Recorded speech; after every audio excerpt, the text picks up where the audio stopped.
In the earlier video, we have handled the situation in which polarization is well described by its linear part. So we had initially the case where all the polarization could be described as the first order polarization of the material through which light propagates. In general, we have a much more serious situation in the nonlinear case. So in general, we have a case in which polarization is not only represented by the first order, but also by all higher non-linear terms, and they can go in principle to the infinity.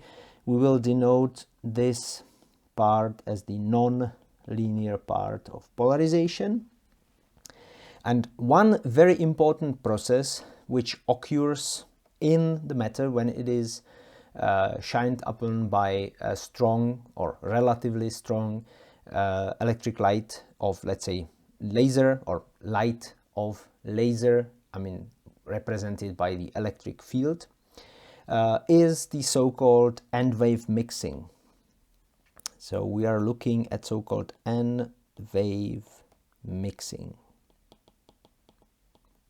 So N-wave mixing is a nonlinear process, as I said, and it's always a process, basically the N+1 mixing, N+1 wave mixing process is a process in which we take n incoming waves, and we produce one new field. Now, it doesn't have to be a field going in a different direction than all other fields, but we will see that in some of our most important cases, this will be in particular the case that the electric field of this newly generated field will travel in a direction different from the n incoming waves.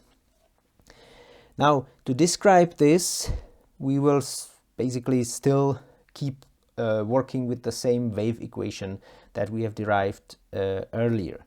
So we will have an incoming field, in a form, basically let's ignore polarization of the field, and now I'm talking, we have to distinguish two contexts in which polarization means something. One is the polarization of light, and we will ignore that, and that's why in whatever I'll write now, field will not be a vector, and we have to distinguish this type of polarization from the polarization of the sample, which is a different vector field from the electric field of the incoming light, and that field is material field. It's created by this electric field, and it's also a vector, of course. So the incoming field here will be composed of n fields. We will denote them by index j. So there will be an envelope ej, which will be possibly, depending on the location and time, and the incoming electric field wave vector exponential, basically the spatial phase, and here will be the frequency of this, and the field will be real, so we need to have a complex conjugated term in here. So now, from now on, we will neglect polarization of the newly created field. So we neglect, we will not neglect just the polarization. Obviously, we neglect polarization of all fields, but we will neglect absorption of all fields, but most importantly of this new field, of the one that will be generated by the n incoming fields.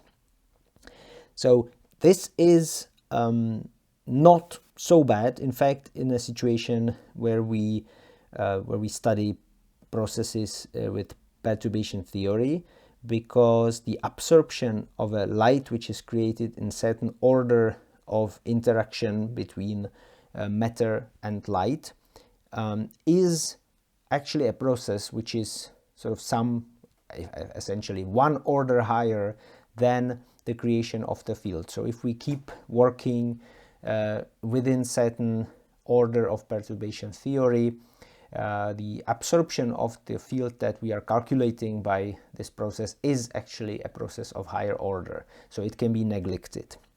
So in our case here, we neglect absorption of the new field. We will assume that therefore that the permittivity at the frequency of the light is basically real, and it's the square of some sort of a refraction index, which depends also on the frequency of the component. So that's why we have J here. Then we can assume that the length of the wave vector is given by the frequency, speed of light, and the index of refraction. And to simplify our situation, we'll just assume that all frequencies are the same, and that means also all refraction indices are the same. So this is a simplification. It doesn't have to be, and it isn't like that in all experiments, but the so-called degenerate experiment, in which we work essentially on one frequency, is, or around one frequency, is actually very frequent. Now we now go back to the wave equation that we have and write it at this moment already with the non-linear polarization on the right hand side. So we had an equation which in Coulomb gauge looked like the following. Again, we ignore polarization of the electric field. We have one frequency, so there's no index J here. So this was the equation for the electric field. And the linear polarization, if you remember, the linear polarization actually appears somewhere inside this n square, which has a form of 1 plus something, or square root of 1 plus something. The n is a square root of 1 plus something, and that something comes from the first order response. So out of our expansion of polarization, where we have the first order term and then a nonlinear part, in the equation that I have just written below, we will only need the nonlinear part of polarization. So we will have minus 1 over c square epsilon 0, and second time derivative now of the non-linear polarization, and it depends here also on space. So this is the equation which basically governs the electric field as it passes through the sample, and this has to be calculated with some sort of a self-consistence between electric field and the polarization, because the polarization depends on the electric field. And again, we managed to handle the first order, and now we have the higher than first orders, and we ask ourselves how the electric field that passes through the sample will be affected by the fact that there are those nonlinear processes on the right hand side of this equation occurring.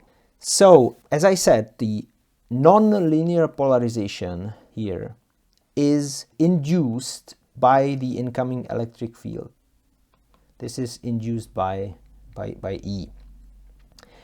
And we cannot justify that from what we have, but it would sort of mean that we are thinking in terms of some sort of an ansatz, but it can be and will be shown later that the signal fields, there will be many possibilities in fact, that the signal fields will have a wave vector always in form of a combination of the vectors of the incoming fields. So we will have something like this up to n, where n, small n, is well, in general this would be the order of the response, so it doesn't have to be necessarily the let's say if we have 5 fields, then it doesn't have to end here with the 5. So these are the incoming wave vectors, and basically all their possible combinations can appear in the k-vector of the signal. So we can sort of assume that the signal could be expanded in terms of some Fourier transform components in these particular k-vectors. Now, that's not all. We can of course also write an equation for frequency, and that has to somehow follow exactly the same pattern. So the frequency of the signal can be all sorts of combinations of n. Maybe we should write m here, because that m is really the order of response here. So this is the order of response. So we can have all combinations of frequencies induced in the sample. Actually, when it comes to the spatial dependence, it's not so surprising. If you have many different spatial extensions of the electric fields, then the signal will probably depend on because the response, let's say, is local. The molecules do not communicate with themselves. They only respond to the outside electric field. So the phase, the spatial phase, is imprinted on them. When it comes to the frequencies, one would think that the molecules will respond with whatever their own frequency is. That is, however, that is true. However, there is a rule of resonance in all the interactions between light and matter, and molecules that do not show the frequencies similar to the incoming fields will simply not contribute to the response. So there is a good reason to believe that the polarization that will be created in the sample and the polarization that will actually feed into the electric field will have a form that can be built out of such combinations of wave vectors and such combinations of frequencies. So the nonlinear polarization as a function of space and time can be written in terms of components of the particular k-s's and omega s's, and let's do it this way. Let's assume we sum over the order of response from 2, 3 to whatever, to infinity even, and we sum over the s, where s will always represent the particular combination of the wave vectors, and for each such combination we will have an amplitude for the particular order of response, and that amplitude will depend on time. Why it's not gonna depend on space? That is because we assume that in our sample the molecules don't talk to each other. Well, they basically talk to each other, but there is no, let's say, coordinated response to light. Yeah, so all the spatial dependence will go into the dependence on the phase.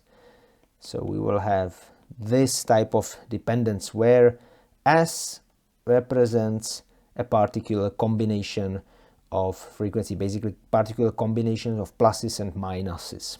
So this is an ansatz. This is an ansatz for the nonlinear polarization induced by the incoming electric fields. And this ansatz basically in itself doesn't have that much of physics, except maybe the locality of the response. Otherwise, the PSMT is basically an amplitude of some sort of a Fourier component that we build up here from various discrete frequencies that we expect from the system to have. Now, we will choose also the geometry of the experiment that we describe in a particular way. So geometry of the experiment. Geometry of the experiment will be similar to what we would expect in an absorption experiment. We will have some sort of a cuvette or something in which we will have our molecular sample. That thing will have some width L, and along this L we will have the z-axis, basically the axis of the propagation of light. And we will assume that the signal that we will be looking at, sort of signal k vector, that it goes along the direction of the z-axis. In principle, we can say also that we've just chosen the z-axis along the signal. That doesn't matter, but one important condition in this experiment will be that the ks multiplied by L, and let's do it like this. It will be ksL here, because this is the size of the length of the vector, will be much larger than 1, which basically means that there are many wavelengths in L. So the width of this sample will be much larger than the wavelength of the light, which will basically allow us to neglect the wavelength, basically. So and now we will be looking, as I said, we will be looking at a single component of the signal. In fact, in a nonlinear experiment like this, let's say with 3 incoming fields, if you put them into the right geometry, you can really see in the experiment, or maybe in some of the next videos we will show that picture, you can really see how out of 3 fields you can generate really many different discrete signals going into discrete directions. And in the experiment you basically always choose a particular one, the one that has the right properties for your experiment or for whatever you want to know about molecular systems, and you concentrate on that one. So in our situation here, we will just concentrate on a single component of P and L, T, and that single component will have a particular combination of those incoming wave vectors, and of course will have a particular order. So there will be a PST, which will be the amplitude of the component, which will be basically what is so interesting for us, and there will be one particular set of phase factors. And we can always assume that the Ks goes basically along the z direction, so the length of the vector is all concentrated in this one number here in the z component. So this is what we put into our differential equation. Let's go back and remind ourselves what kind of equation we will be looking at. That's this wave equation into which we actually enter the one component of the PNL on the right hand side. So now having this, we can look for the solution. We can have an assumption about the solution of the wave equation. Again, often solution of an equation like this can be achieved by a Fourier transform. What we do here is that because we picked in one of the cases one Fourier transform, and we know or kind of assume that one component of the Fourier transform, we assume that the response will come somewhere close to that component when it comes to frequency and the wave vector. So we can assume this is basically always true when you work with true single components of the Fourier transform with single frequency and so on. But when we have envelope and the amplitude of that contribution, which depends on time, this is actually no more a single component, and all what we do is an approximation. But that approximation turns out to be quite good in this situation. So our solution, our expected solution, looks like this. It has an amplitude which depends on z and t. We will be looking only into the direction of z. So we'll propagate, or we will have a look at the propagation along the z direction. And this solution we will assume will have a frequency the same. Again, if it deviates from the frequency omega s, this will be hidden in the evolution of the envelope of the amplitude.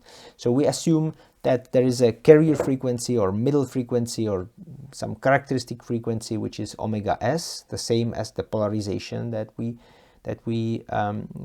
induced by the electric field that comes into the system.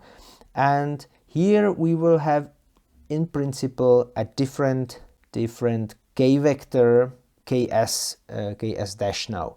So the ks, the length of the wave vector, will correspond to omega s divided by c and s always. So this is again the ns is, as we had before, nj, that is omega, the n depends on omega. And as I said, the ks dash, the vector, can be different from ks, the vector. Yeah. All right. So we can make some more assumptions now, because the situation is such that we want to work only with the envelopes. As if you solve differential equations with Fourier transform, you essentially solve the equations for coefficients of the Fourier transform. Here we do not do that precisely, but with some good approximation we can assume that we also can turn the wave equation into an equation for the envelopes. And this can be done when the envelope is a true envelope, that is, it changes much slower than the frequency of the component that it represents. So we work with envelopes. I would write amplitudes or envelopes.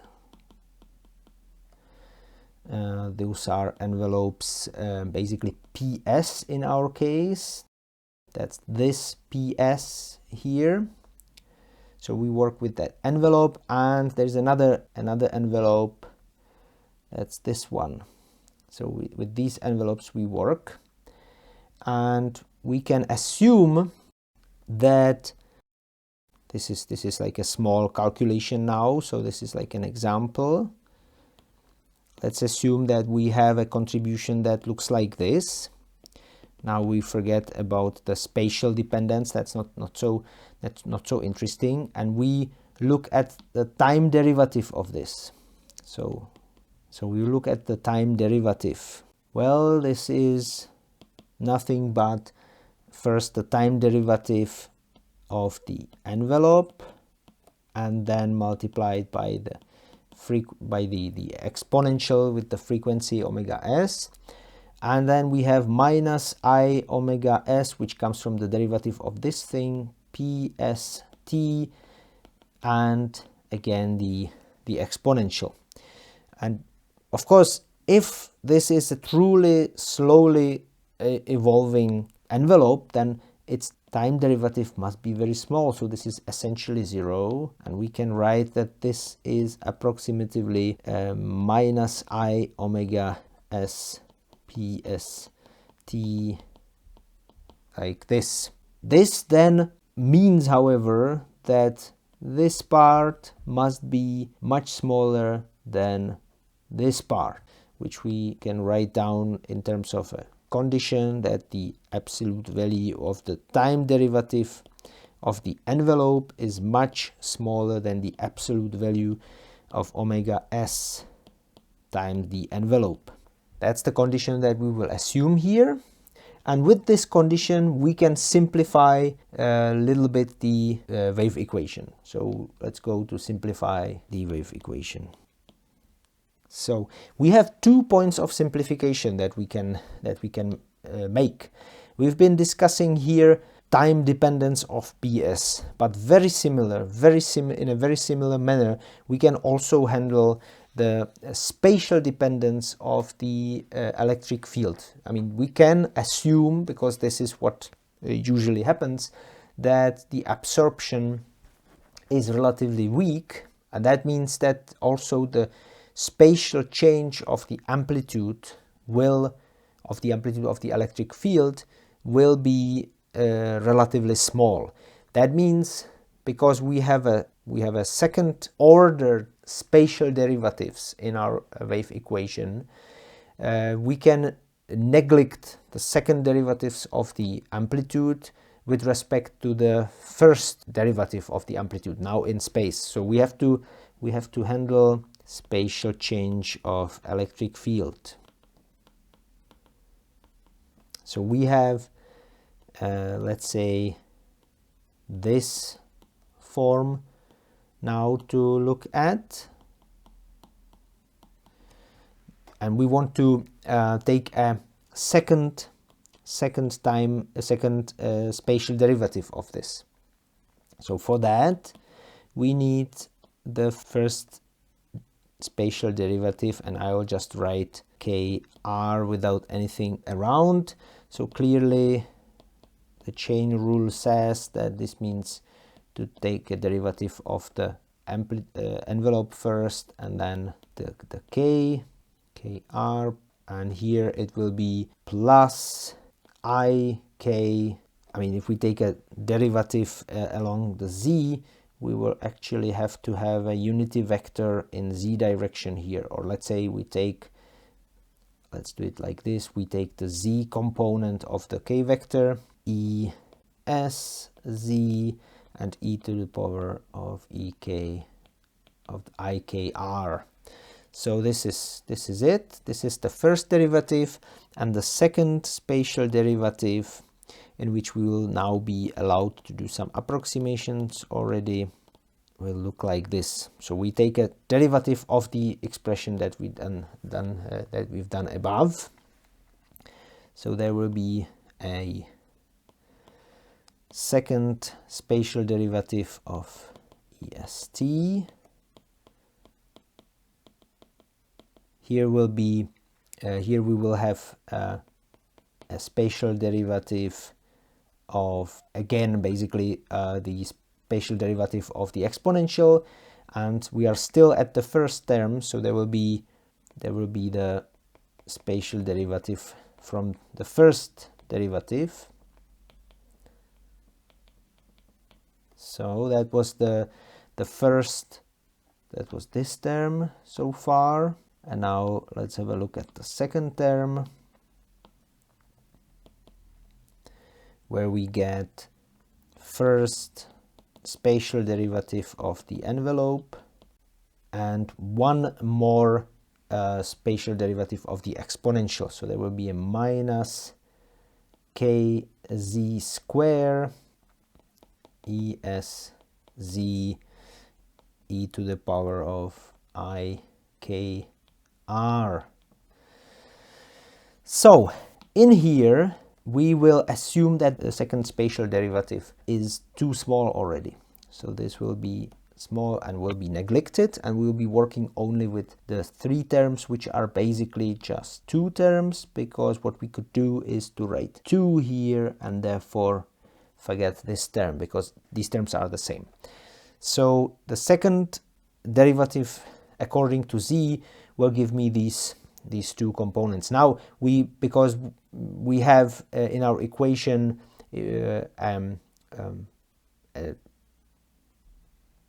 spatial derivative in form of this square of nabla, Laplace operator. Basically, we have to take actually also the derivatives along the x and y, because the kz is mostly in the direction of z.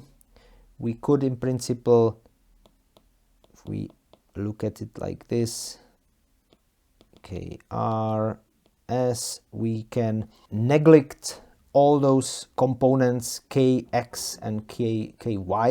So we'll be and say that kz here is basically ks dash. So we have roughly 2i ks dash here, and it's the length of this vector with this term. And in the other case here, minus, we will get kz square plus kx square plus ky square. So we basically have ks dash square, and namely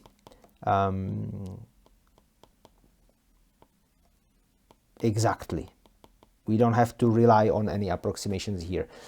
So okay, this is the term which we will enter into the wave equation. And the wave equation simplifies tremendously, because, let's see, we'll write it here with, for instance, green, because the ks dash square term will cancel with something we'll see very soon. So let's enter everything into the wave equation we have, and it will be minus 2i ks dash, that's the absolute value, dz es z e to the power I k s dash r. Now I have to write out which wave vector I'm actually writing about. That's the first term that we obtain. Then there is minus ks dash square es z e to the power ks dash r. That's still from this first term of the wave equation. Now we have plus n square divided by c square, second derivative of the electric field, second derivative in time. This will give us omega s square additional term, and e s z e to the power of I k s dash r. This comes from the fact that we have neglected, as before, we have neglected actually all the time derivatives according to time, all time derivatives of the envelopes, and whatever we have written here for the envelope of the polarization will be also the case for the envelope of the electric field.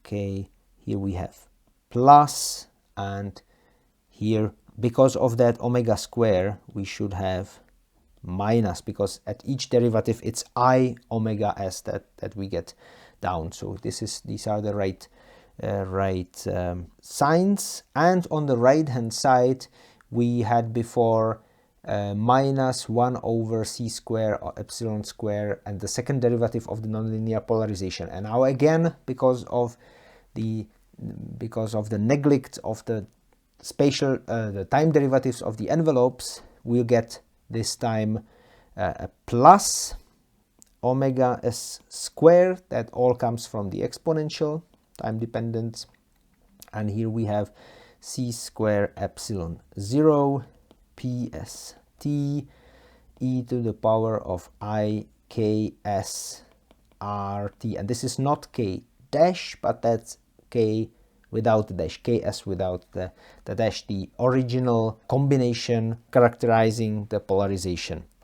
Okay, out of this equation, we have already cancelled the exponential with the frequency, because that we assume is always the same. It's the signal frequency.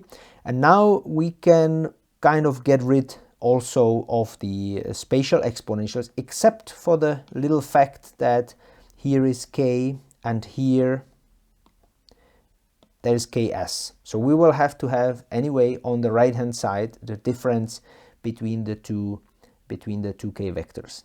Now we also have to remember that we said above that the ks dash equals n omega s divided by c, and if that is true, then these two terms cancel each other, and we have a relatively simple equation for the envelope of the signal electric field as it evolves along the z coordinate, that is, as it evolves as the field travels through the sample.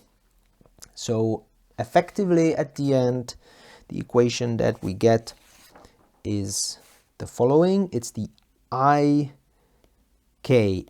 now it's the length of the vector, it's the k with dash, d divided by dz, that is the spatial derivative of the amplitude of the electric field, equals, now we have the 2 and minus on the left hand side. Here we don't have a minus, so let's put the 2 and the minus already on the right hand side. So we will have omega s square minus omega s square divided by 2 c square epsilon 0 ps t e to the power of I, and here we will have ks minus ks dash and multiplied by z and its z component of this vector. We are looking actually at how the es propagates along the z direction. So we are looking only at the z dependence in this case, and we define delta k as equal to ks minus ks dash, the z component of these two. All right, so this equation can be integrate, so, and we get es z, all right, and also let's write explicitly that it depends on t. Now we have to put the I and ks on the right hand side, so altogether we will have plus I omega s square divided by ks dash, that's the length of that vector, c square epsilon 0 ps t, and here it comes the integration from 0, which we can say is where the field enters the sample, integration from 0 to z. You would expect the es at 0, but that is set to 0. Basically, that's where the electric field, this new electric field starts, and at the boundary there is nothing. So we integrate from 0, and this is dz dash. And what we integrate here is just this exponential factor with delta k z dash now. Again, because we know that ks dash is n omega s divided by c, we can simplify this equation easily, and we can also directly integrate it.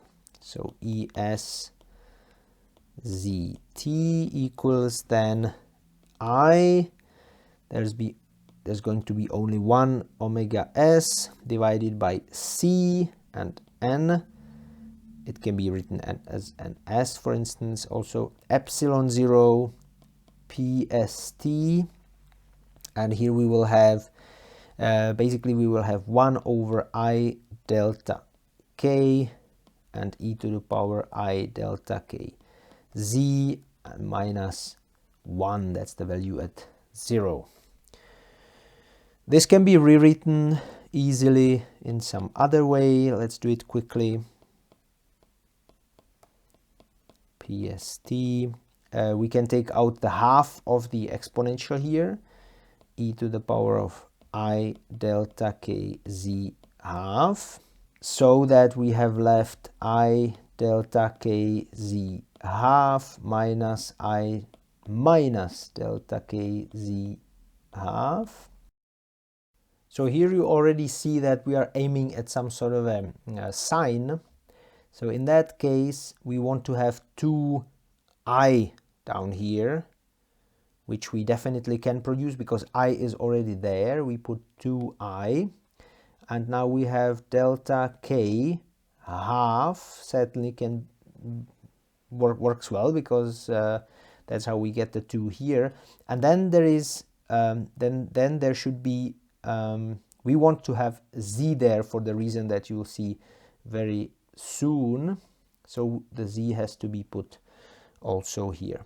So altogether, this can be written in terms of quite well-known functions: I omega s c n s epsilon 0 p s t.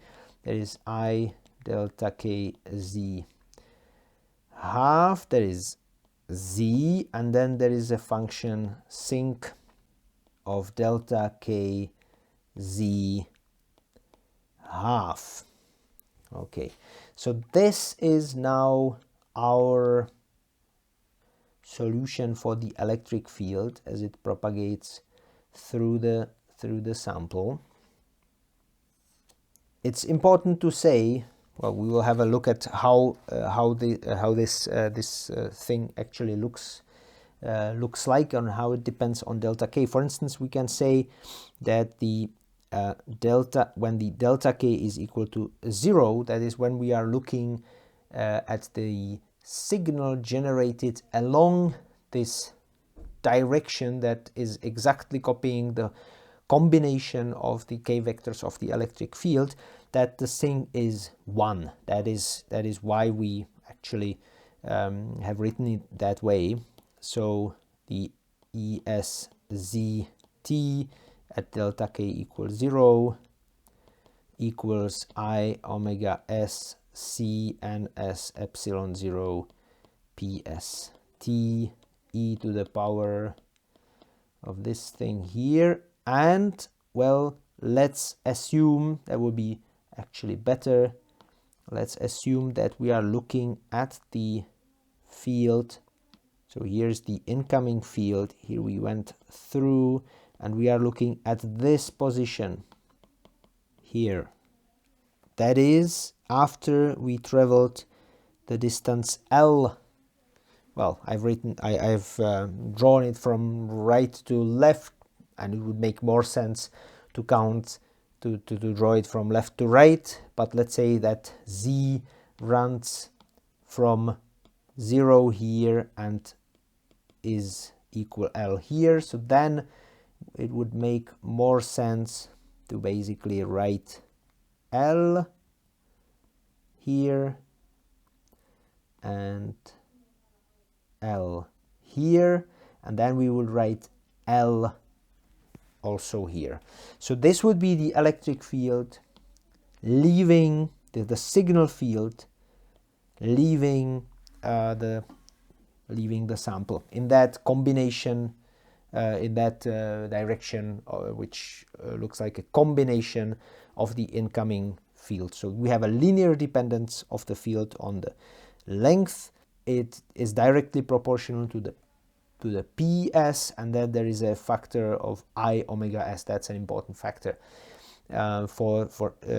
well, when we look at the intensity of the signal,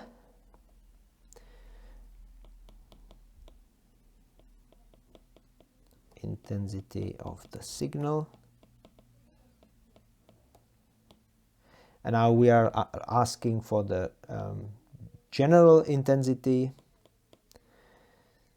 at the place where we leave. So that's going to be ESTL square. Then we get omega s square divided by c square ns square epsilon 0 square, everything is squared. Also PST is squared and L is squared. And the factor that we have here goes away, and in principle also the sinc factor gets squared, delta KL divided by 2. We can have a look at this sinc function, how it looks like. So sinc of x is sine of x divided by x, and it has a very particular shape. Let's see, here the argument would be 0, here the argument will be minus 2 pi, minus 4 pi, pi, 2 pi and 4 pi, and the function has a maximum at 0, and then it oscillates this way, so it has zeros at 2 pi and so on, and it basically decays down here. Sorry for the drawing, it's not really great, but it decays, and it has this very big maximum at the center. In fact, for L going to infinity here, a function like sinc delta KL divided by 2 would go towards delta K, capital delta L, which also means that in order for this function to be large, delta KL has to be much smaller than P, which means that delta K is basically small. Delta K has to be small. As we go with L very large, delta K becomes smaller and smaller. Eventually, macroscopically, for large lengths of the slab in which we do the experiment, the signal goes out of the sample essentially only in the direction of the electric field that we prescribed. That is, having chosen the combination of the wave vectors of the incoming fields, we will only get the signal in the direction of those combinations. So signal appears only in directions which can be characterized as combinations of the incoming wave vectors. So Ks equals plus minus K1 plus minus K2, etc. So this important condition for the signal is called phase matching condition.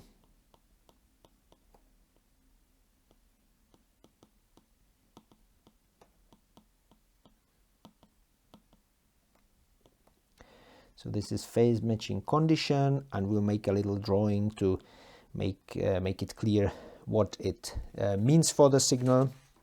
Basically, when we have our tiny sample and we send in 3 electric fields from different directions, those directions are of course characterized by wave vectors K1, K2, K3, then we have of course all possible combinations of these 3 vectors that we can choose for the signal to appear.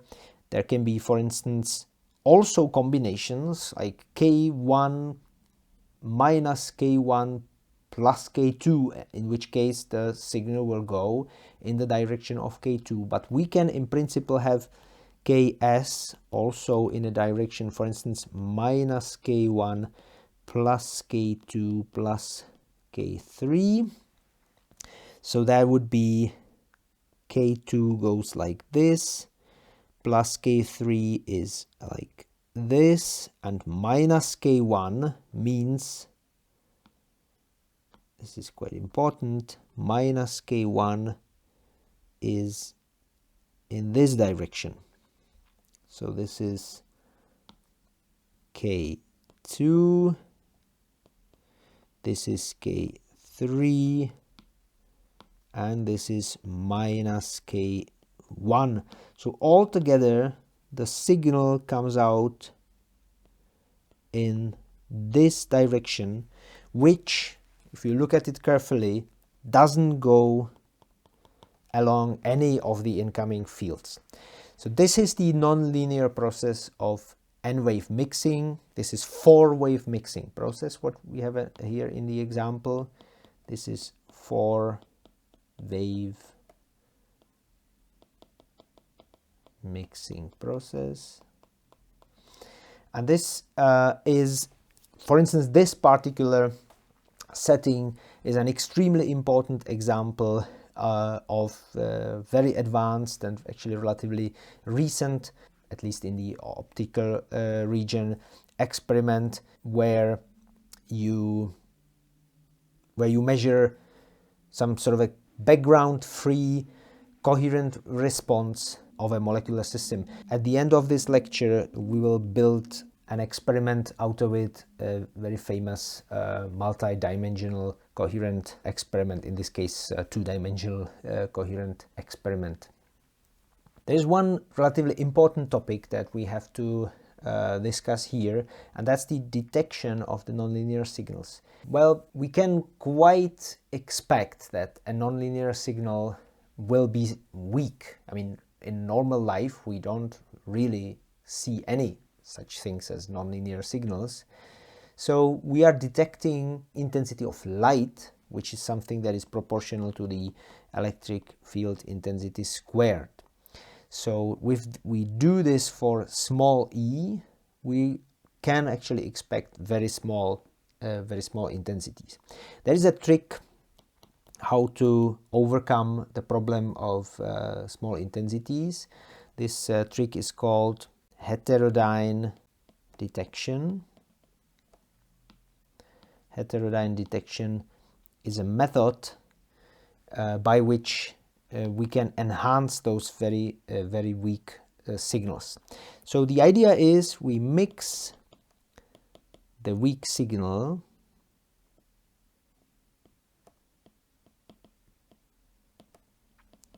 ES with a strong so-called local oscillator. This term local oscillator comes from nuclear magnetic resonance, where this is something that is routinely done, so-called local oscillator. Okay, what happens if you do such mixing? Actually, the intensity, the total intensity that you measure here is now proportional to the sum of the fields squared,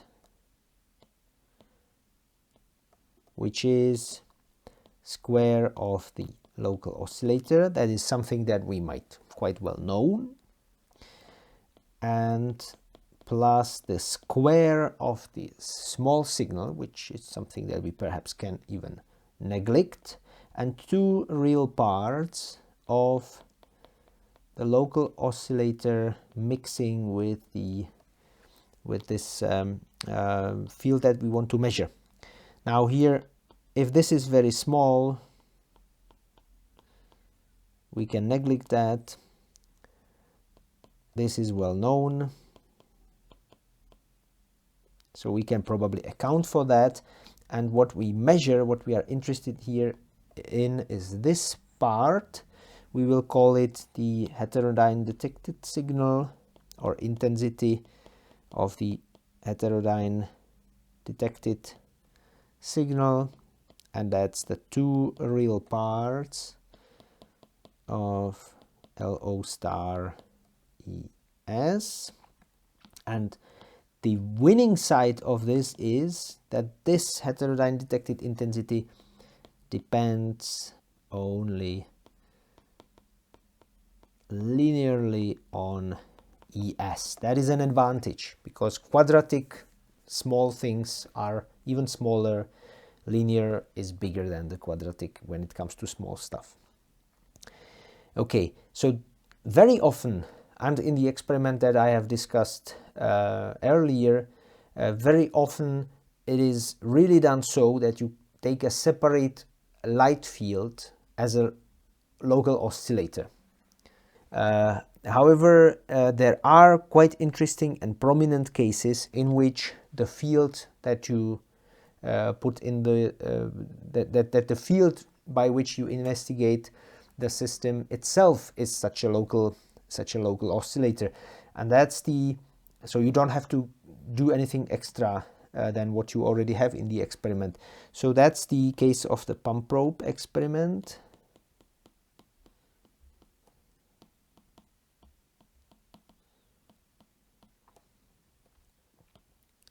In the pump probe experiment, we usually take one field to be a pump. This creates something in the system, and then we have another field which is a probe, and that probe gets absorbed and detected. Now what happens is that this is probe, that as the probe goes through the sample, there will be a signal field created, which is second order in the pump electric field and first order in the probe. In fact, it's going to have, and we will do all this in detail, it will have minus K pump plus K pump plus K probe K vector. So as you can see, that these first two guys will give 0, so the signal ES goes in the same direction as the probe. And now when you look at what you then detect, this also has a, the ES, the intensity of the electric field of the signal. We know that it's going to look roughly like this. It will depend on L, of course, PS that is generated by the probe, etc. And the signal that we'll see will be very similar to some intensity of heterodyning of the probe. And if you look at how the heterodyning is done, now we are mixing the ES with the E probe. So if we write the ES using the polarization, we can say that this is, for instance, here proportional to the omega SL, and imaginary part of the E probe star T and the PS, the polarization. I'm writing it this way with the polarization just to show how the detected signal that we really detect is the one that's coming from E star, from E probe square, plus this contribution, which contributes with the PS. And their difference, or this signal altogether, is referenced or is compared to the signal that goes in, because we do absorption, and it will be different by this heterodyne detected term, because it is this term that corresponds to the absorption of the probe. So this is what we can mark here: absorption of the probe. Okay, and as you can see, we write it using the PS, the signal polarization, and we write it like this because PS will be something that we will be able in our theory to calculate microscopically. We will calculate this from quantum theory. So now we have already, for the pump probe, our detected signal. Of course, experimentalists often do also something more with that, like normalize it and so on, but in a sense, this heterodyne detected probe, it depends on the length, or let's say width of the sample, L, the frequency, and other than that, it's just the electric field of the probe mixed together with the calculated polarization of the sample. So this will be the entry for the theory of the spectroscopy into pump probe, for instance. What we have to say, of course, is that there might still be a relatively long way between this expression and our ability to calculate anything. On the other hand, it basically clearly says how this detected signal depends on the polarization of the sample, and the polarization of the sample will be something we will be calculating. There is also some nomenclature. We can say that the pump probe experiment, or in the pump probe experiment, the signal is self-heterodyned,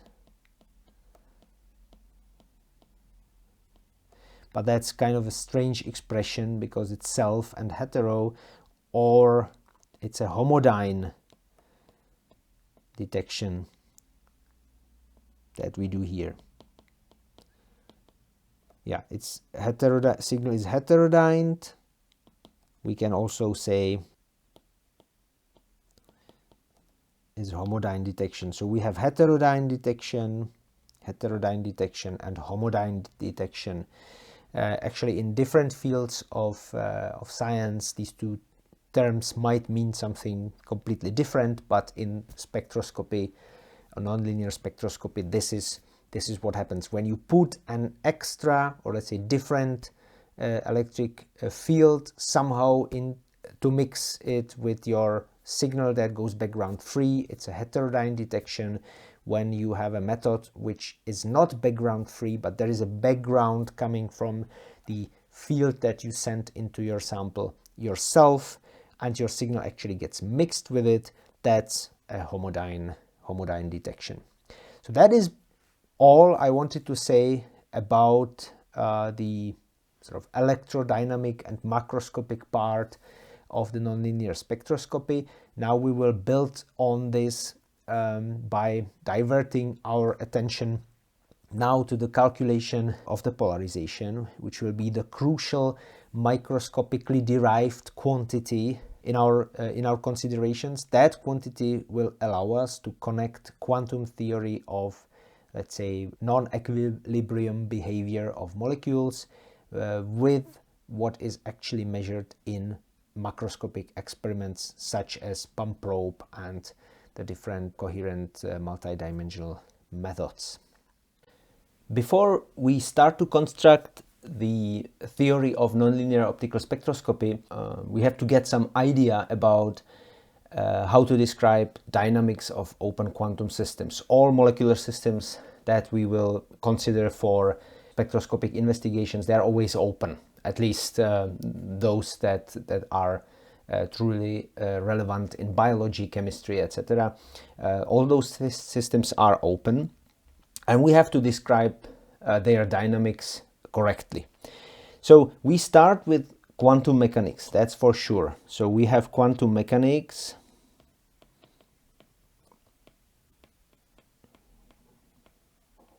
as a basis, and Schrödinger equation for the state vector of a closed system as basically the theory that we trust most. So this is Schrödinger equation, which will play an important role in our investigations too. Now the question is what such an equation actually describes. So if we take some piece of space in which we have the molecules that we investigate somehow randomly distributed, the molecules are not these are the relevant molecules, that is those that have their degrees of freedom reacting to the light by which we investigate them. So there are not only these molecules in the sample, but there's also an environment for each molecule. And let's say that the interactions have some limited range, then each molecule has an independent or relatively independent environment. This doesn't have to be completely true. It doesn't have to be independent in a sense that those are completely different molecules that don't interact with each other, but I mean independent in a sense that none of the molecules feel bath or surrounding environment that is correlated somehow strongly with the environment of other molecules. So we can assume that there are environments around each molecule. And now the question is, if I write my state vector, what is the state vector actually describing? So is it describing the whole thing? Or is it describing the molecules with its environment? Or is it describing the molecule itself? Now, this is an important question, and it's relatively straightforward but tedious to discuss details of this. How do you get from a state vector that actually describes everything here to the information that is concentrated on this one molecule that is then effectively statistically repeated here like n times, when n is the number of relevant molecules. That's somewhat tedious to derive, so we'll just state that in our particular case we will have psi t describing the relevant degrees of freedom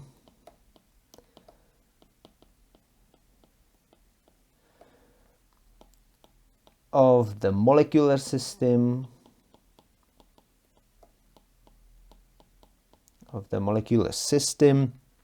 plus its environment.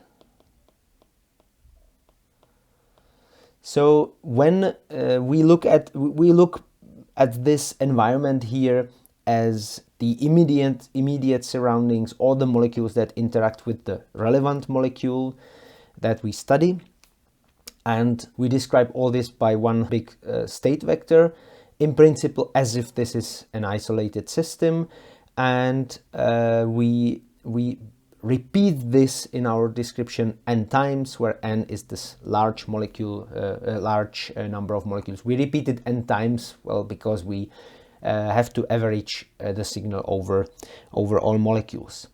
The most relevant quantity for our investigation is the polarisation. So polarisation is for us a vector in space and dependent on time. We've already discussed how this thing enters the wave equation that describes the propagation of electric field of the light in our sample. This P is a macroscopic quantity. It's a coarse-grained macroscopic quantity. So this is basically some sort of an average, or it's a value that you assign to certain small volume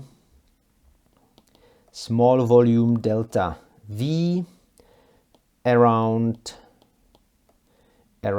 the position R, and all this is at time. So this is average of something. And what is it average of?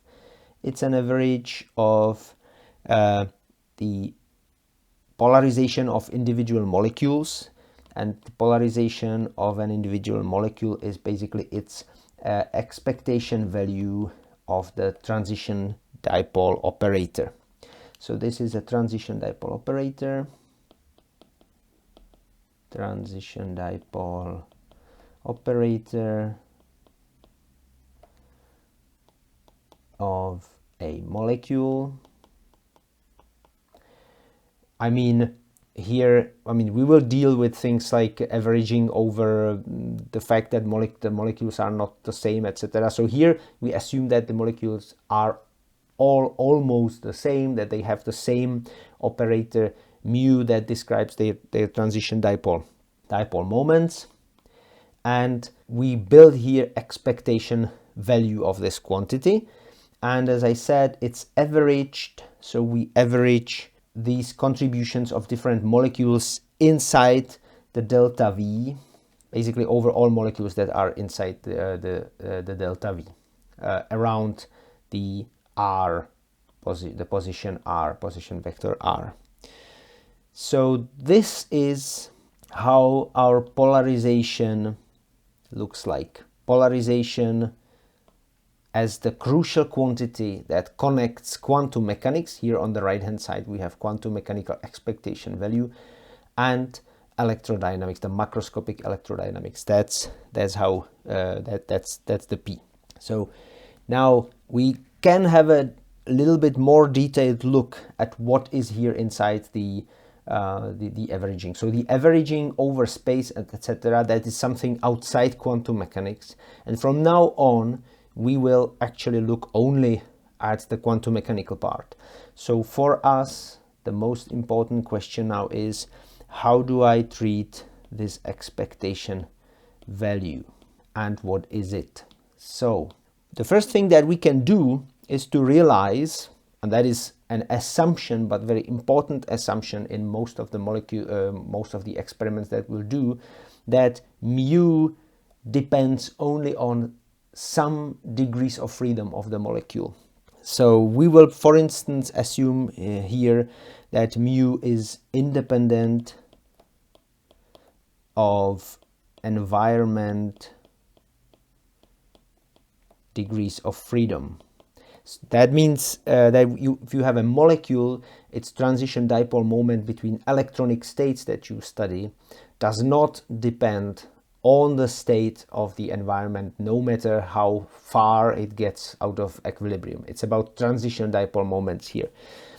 Basically, as we will see, this independence of mu from the bath degrees of freedom basically defines what is the bath and what is the system that we study. If you shine light on something that doesn't react to light, you cannot study it. You don't study it. I mean, we will see later that there are exceptions to it, or there is a way how you shine light on electronic degrees of freedom, and as they change, they induce dynamics in the bath, which then sort of backfires and changes the dynamics of your system. So the thing is not so clear-cut, but at least from the point of view of mathematics, as we will see very soon, this independence of the environment degrees of freedom allows us to limit our theory to something called reduced density matrix or reduced statistical operator,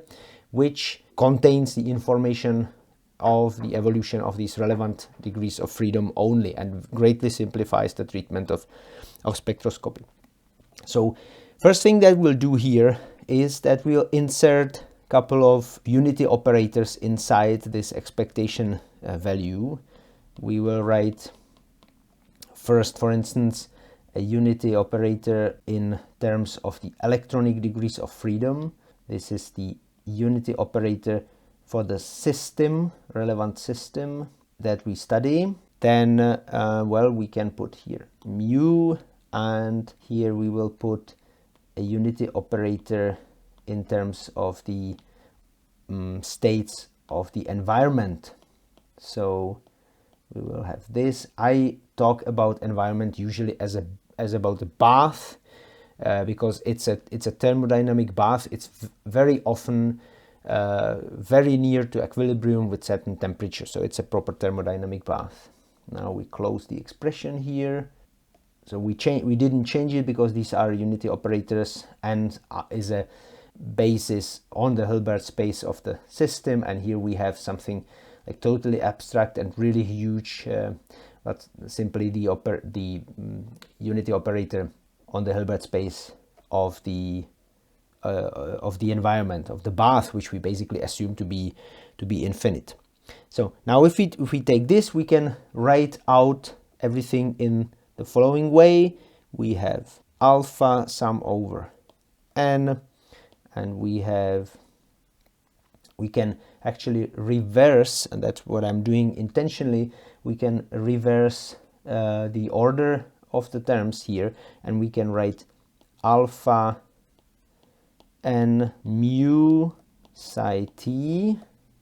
So we started with writing first the sort of the right hand side part of the expression, and then we write the left hand side part of the equation starting with psi T and N and alpha. This is in fact a trace over the bath degrees of freedom over something, over the rest of the things. And actually, again, when I look at what this sum over n means, this is also a trace over the system. So we have two traces here, trace over the bath and trace over the system, trace of the following operators, mu and then psi t and psi t again. This together is an operator. So these are two traces over a product of operators, and I can exchange the traces and write it the following way: mu, and now the trace over the bath does not affect mu because it doesn't depend on the degrees of freedom of the environment. And then we have here the trace over the bath over this construct here. So the construct inside all the traces here, this one is the so-called total statistical operator. That's the total statistical operator. Total means that it's of the system plus bath. Everything that we have here, the closed system, has a statistical operator that looks like this. And when this is partially traced over the environmental degrees of freedom, that means when it is like this, we would denote it rho of t, and this is the so-called reduced statistical operator.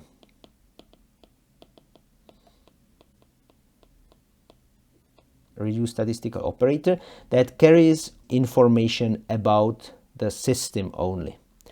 And the expectation value of polarization is a trace over the system degrees of freedom. We don't even have to write it because there's nothing else left, no other degrees of freedom left, so we will only write trace here later. So it's a trace over the product of the mu transition dipole operator and the reduced statistical operator, or sometimes also called reduced density matrix of that system. So this is actually quite important. This is quite important. The information that we need, the information that we are looking for, the P basically, can be constructed out of a quantity that describes only the relevant degrees of freedom and the transition dipole operator. And it will be this quantity which depends on time and will depend also on how it is driven by electric field, which this is the quantity we will be the most interested in. And we will have to basically, by looking at the time evolution and electric field dependence on the rho, we will construct theoretically various experiments that belong to this class of nonlinear optical spectroscopy. So the reduced density matrix, let's repeat its definition somewhere here. The reduced density matrix will be now for a while our best friend. This is going to be the quantity we will have to we will be studying, and we will make approximations on, because we'll be looking into constructing the experiments, those complicated and difficult experiments, in the most effective way. We will, of course, skip over a lot of subtleties of the time evolution of the reduced statistical operator, basically just to enable you to understand how the response of a molecular system comes by, what are its main features, and sort of the basic structure. And some details that I will now try to just gloss over and explain away, they will be treated in later parts of this lecture. Basically, when we know what all these experiments are about, we can start to stick our nose into into details. And a couple of lectures that will follow will be here essentially just to justify the basic rough approximations that we will need to do in order to simplify the treatment in such a way that you see the structure. And it's basically now like we are looking at the skeleton of the nonlinear spectroscopy, and it will give you the same information that a skeleton of an animal or of a human will give you about the basic shape of that animal. Now the last thing that stands between us and a proper theory of spectroscopy is to write a suitable equation of motion for the reduced density matrix. So we will be looking for an equation of motion for the density matrix for the reduced density matrix. This will have a form of a time derivative of rho equals something now on the right hand side, and in principle what we would like to would be an equation that would have the rho on the right hand side, just as in the Schrödinger equation. So let's have a first look what we start with. We said we have Schrödinger equation,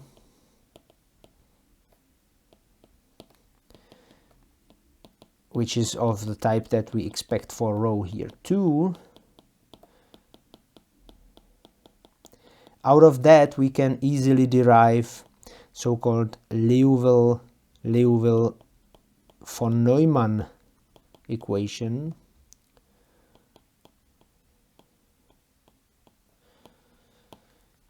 which is the equation for the W, which is nothing else than just this type of a projector created out of the state vector.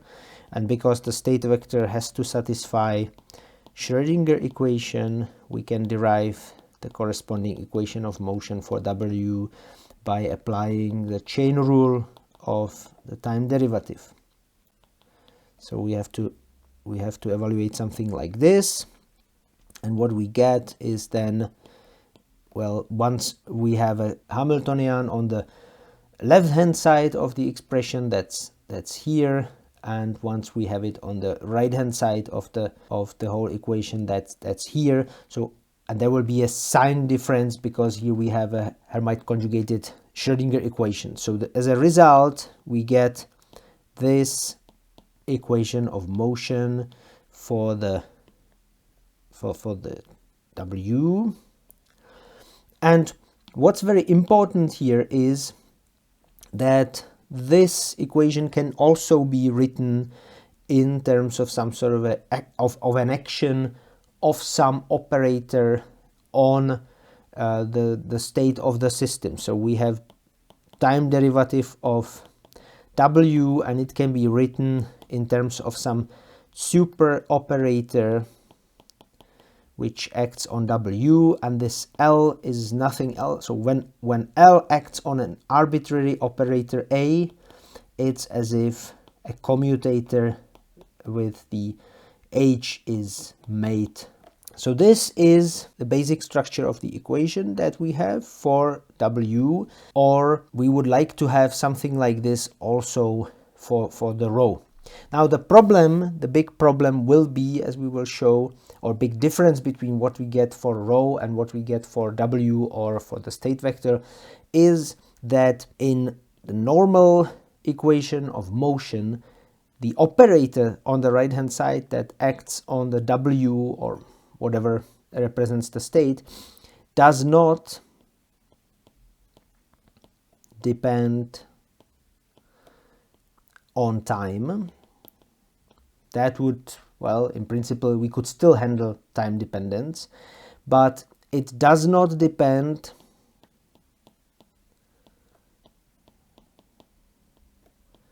on initial condition. So it does not depend on what we put behind it. The equation of motion is the same for all times, and we will see that this is in general not possible for the rho, and this will make a lot of complications in the general theory of spectroscopy, because our systems will not always be in equilibrium, and that will bring all possible dependencies on the previous state.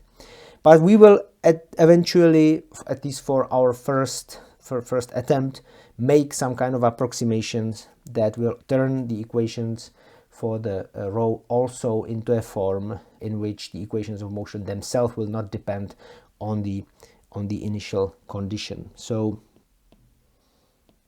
it does not apply to equations of motion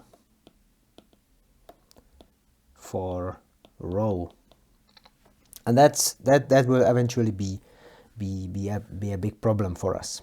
So let us at least say now something more specific about the Hamiltonian of the problem.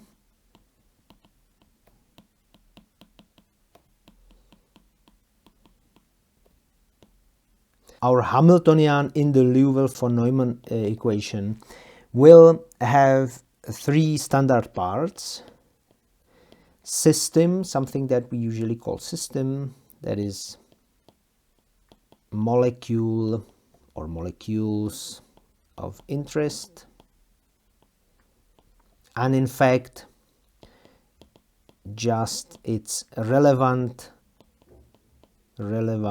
degrees of freedom, like electronic states, etc., plus something that will describe the environment of the molecules, that is other molecules than the one we are interested in, and some internal degrees of freedom of the molecule that do not count among the relevant one. For instance, we don't see in electronic spectroscopy the vibrations of the molecule directly. So this is so-called bath or environment.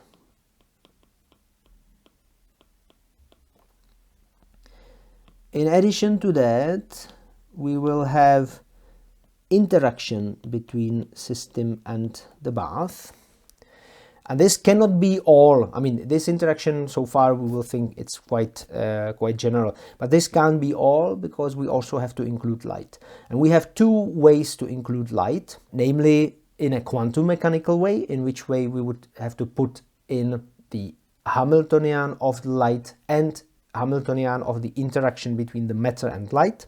And the other option, which is actually enough, and it's kind of really suitable one for nonlinear optical spectroscopies with laser light, is to put in the light matter interaction in a semi-classical way. And semi-classical way basically allows us to describe the system part of this interaction Hamiltonian in a quantum way, and for the system there will be a transition dipole moment operator involved here, and the electric field of the laser will not be an operator. So this is semi-classical Hamiltonian.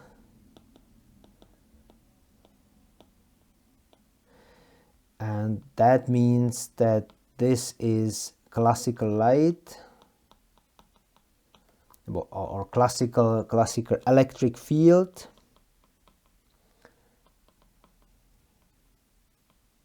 of the light, and here we have operator and its transition dipole moment.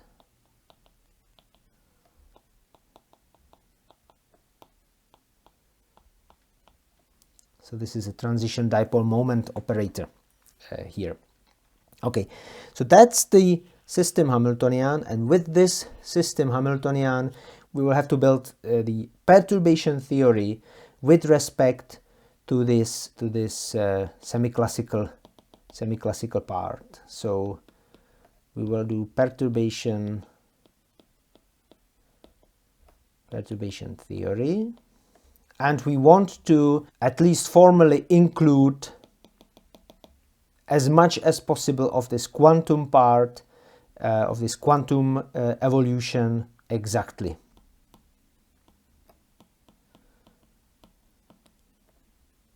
let's put it like this. We'll include it in full, so no perturbation theory, but obviously we will have to do some approximations. And the approximations will be the thing related to the description of the reduction. So approximations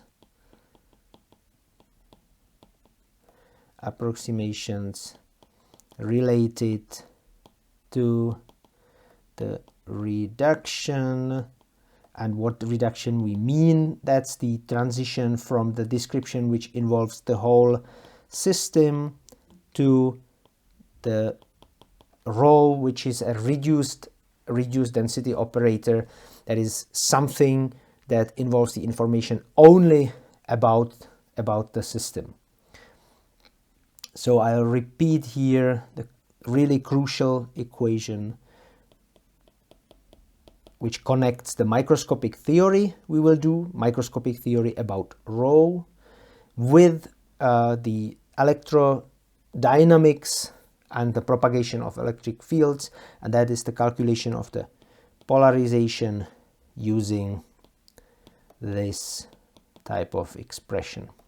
Okay, and in the next lecture we will try to discuss the equations of motion for the rho. So we will actually stay within some elementary theory of open quantum systems, and we will propose some phenomenological description of the time evolution of rho, which we will use in construction of the response functions and the whole theory of a nonlinear spectroscopic signal.